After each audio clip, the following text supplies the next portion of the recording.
Good morning and welcome to the North Country Outdoor Channel. I hope everybody's having a fantastic day. I hope you're doing what makes you happy.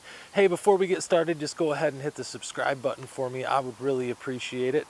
And today we're going to go ahead and make the rustic American flag that I talked about in the past couple of vlogs. So stick with me and we'll get to it. So this is no joke. I just went into Home Depot for just a couple things.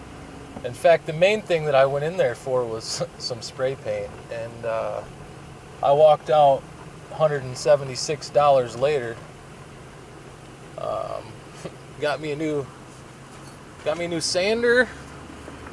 How many of you guys do that? You go to Home Depot for just a couple things, or you go to any man store, if you will, and you walk out spending way more than you had planned on. Comment below, because I bet you it's a lot. I bet you it's a lot of people that do that. You go in there thinking you're going to spend 20, 30 bucks, and you get to the checkout and it's not 20 or 30 bucks. Okay, so what I did off camera is I took and I cut these to 38 inches. The dimension of the flag is going to be 19.5 inches wide and 38 inches long. So what we need to do is we need to set our table saw here and rip these pieces at 1.5 inches.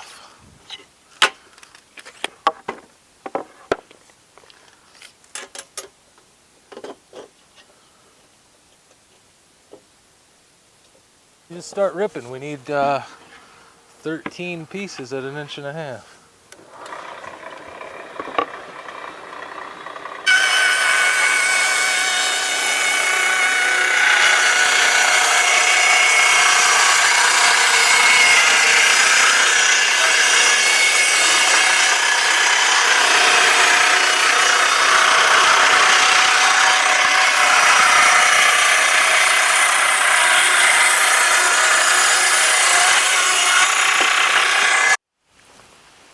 Alright, so once you get your 13 pieces cut, you need to decide if you're going to do like a memorial, like the thin blue line or the thin red line. You got to decide which one of those you're going to do. For me, this time around, it's the blue line, so I like to get that painted up so it can dry and have time to cure. So let's go ahead and paint this blue line here.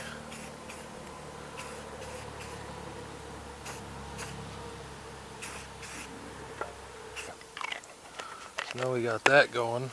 And while that's drying, now's the time where you start to burn. I just use just a propane torch. So your top one is black and your bottom one is black, and then every other one in between there. So I just go ahead and start burning them.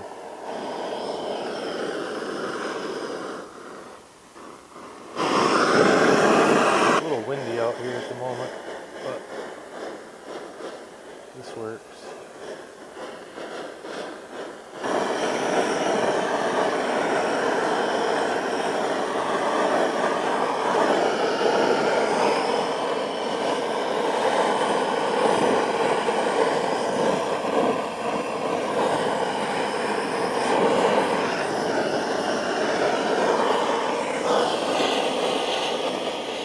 I like to get them as dark as possible, but sometimes if you get them too dark, then they start to actually burn, and then it causes like a char that wants to come off. So I do my best to avoid the charring. Then I go ahead and I char the bottom of the bottom one and the top of the top one, just to get a little more color.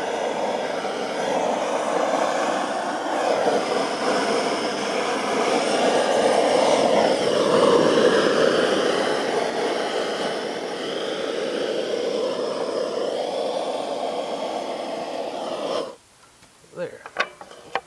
So now she's starting to look like a flag. Next I put this is the only thing that I would say that I cheat on is I use a stencil for the for the stars. I can't freehand 50 stars like that. So what I'll do is make sure that these are all nice and flush right here, and then use something as a straight edge, chunk of wood or something for a straight edge, and then you can pull this off. Then you touch off the torch again.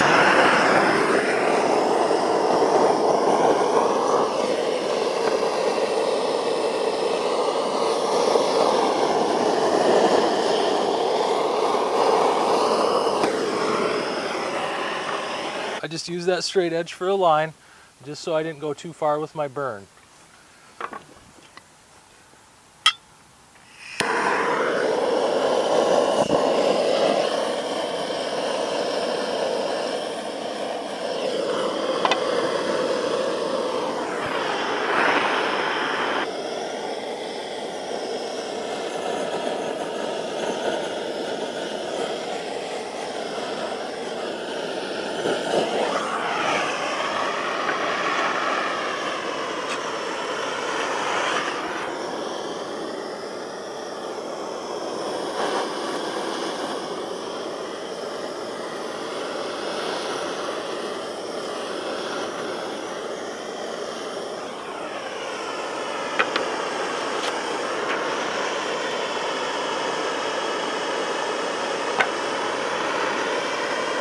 Now the burning should be done.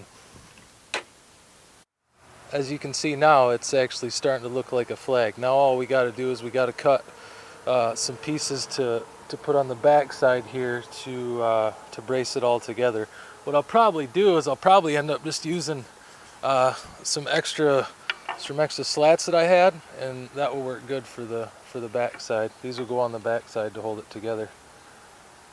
And this would be a good time now, if you want to add any more color or make any of your burns darker, you're going to want to do that before you nail it all together. And then the blue line or the red line goes in between two black lines. Well, my chop saw is in the basement, so I'm just going to go down there and not take the camera, but this is 19 inches, so we need 4 pieces at 19 inches. Just take and I flip these over this way. Make sure you do this or it's not going to be the way that you want it.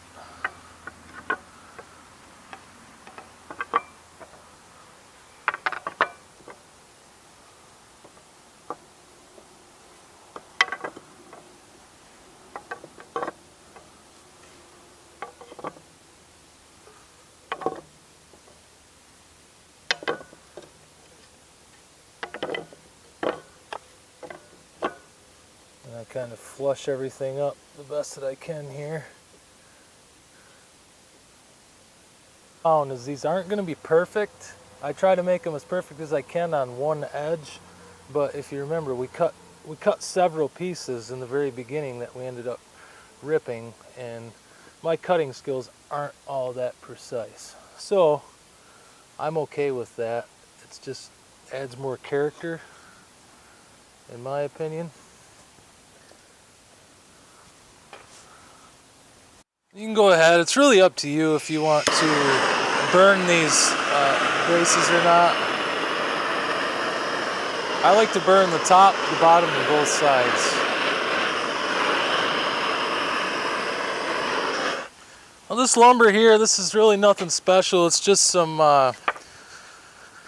red pine that I milled up a year ago. It's nice and dry, and I didn't do any sanding on it. You could sand it. I ran it through the planer, which makes a pretty nice working surface. You can run it through a planer, you could sand it, or you could just, you could even do this with and have the real rustic rough sawn look to it. It's really up to you. So next, I take a clamp. I clamp this stinker tight, but not too tight, because you'll end up folding them. I just use a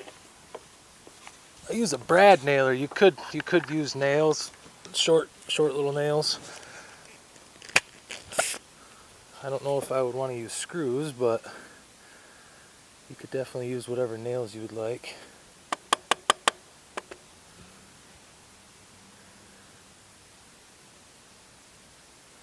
I come about a 1/2 inch in, and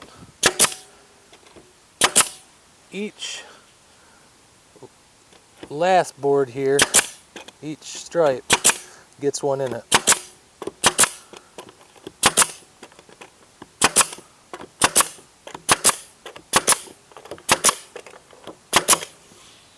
I'll finish up putting my last backing piece on here.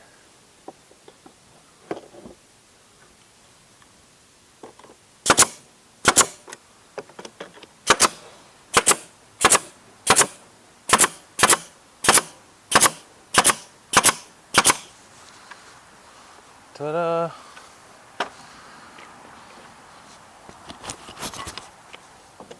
Now that it's all together, you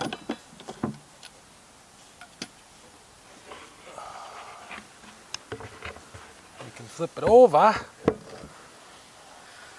And there's your flag minus the stars. Now we just got to put the stars on it. Okay, so how I make the stars on here, it's nothing real scientific. I just get some tape, whatever tape you got, it really don't matter. This just happens to be electrical tape because it was handy. And tape this stencil on here.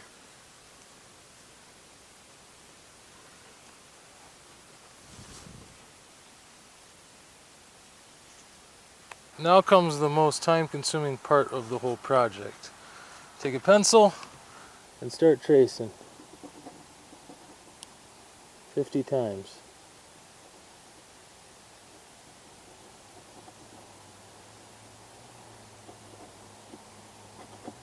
There's probably a better way to do this, because I know there's more than one way to skin a cat, but this is how I do it. You may choose to do it a different way, and that's okay.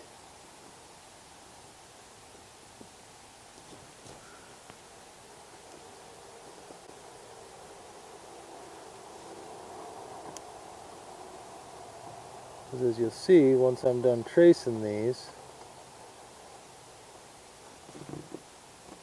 I gotta get the air grinder and grind them out.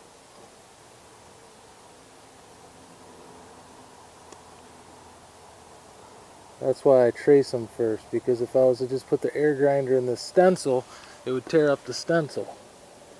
I'd have to keep buying stencils, and I don't want to do that.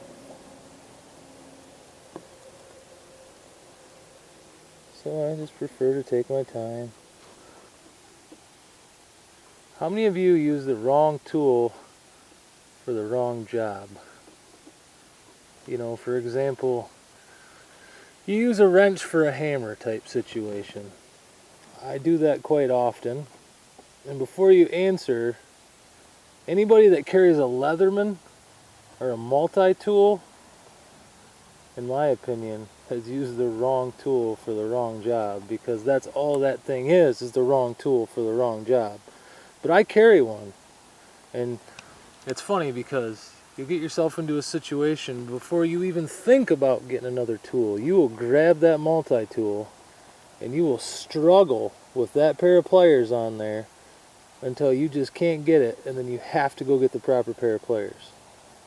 Or you will struggle with a screw and you're trying to use the Phillips on the multi-tool. I know, I get it. I just think it's funny how we rarely go get the correct tool. If we have a multi-tool on our side, by golly, that's all we need, and that will take care of every situation. Even if it takes us 3 times as long, we're men, and we're going to use that damn multi-tool.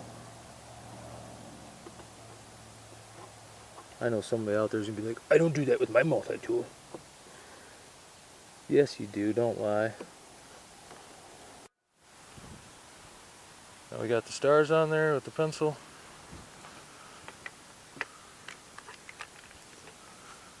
I think this is just a pencil grinder. That's what I call it. Dremel would work. Phone's ringing.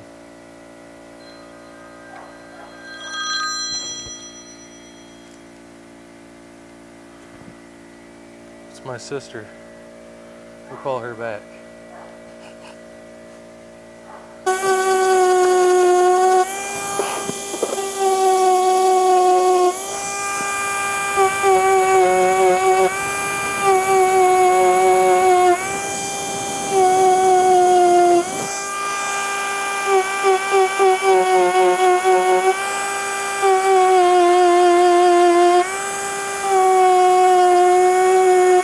I like that better.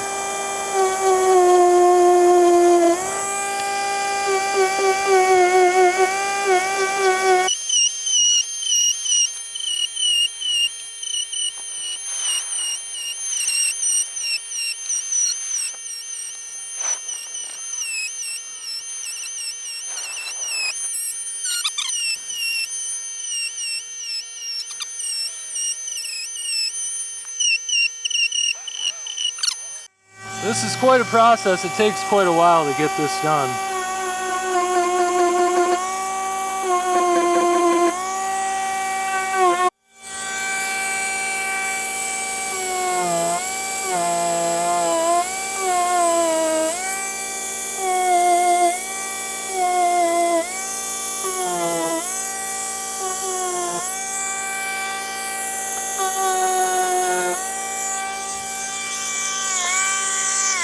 Okay, now we've reached a point where we have to decide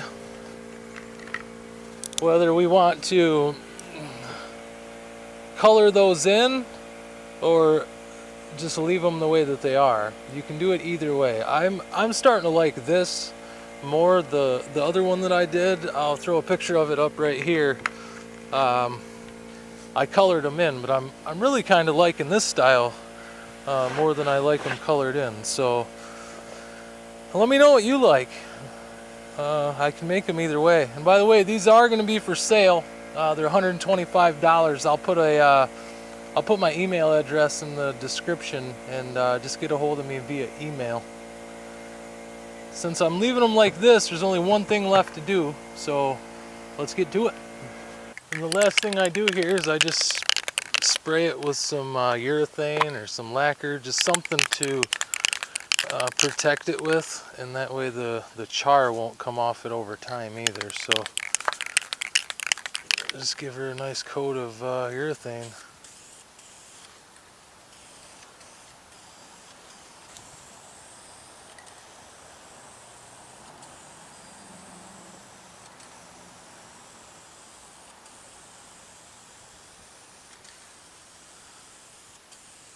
So here we have the finished product, and you know, I may end up coloring those in, I'm not sure. They don't really pop that great right now, but I do like the way that it looks. But that's how you do a DIY rustic American flag. It just happens to be the Thin Blue Line edition, and you know, I just want to give a shout out and say thank you to all the law enforcement and military for doing what you do to keep us safe and keep this country free. We love you for it. Thank you. That's all I have for you. I really appreciate you hanging out with me today. And if you're watching this on Facebook, a link in the description will take you, just click it, it'll take you to my YouTube channel where you can hit the subscribe button for me. If you're watching this on YouTube, then just hit the subscribe button. I would really appreciate it. So today was a good day for me. I hope it was a great day for you. And if it wasn't, just remember, tomorrow's a new day. Be creative and own it. Thank you so much for watching. I love you, and I will see you next time.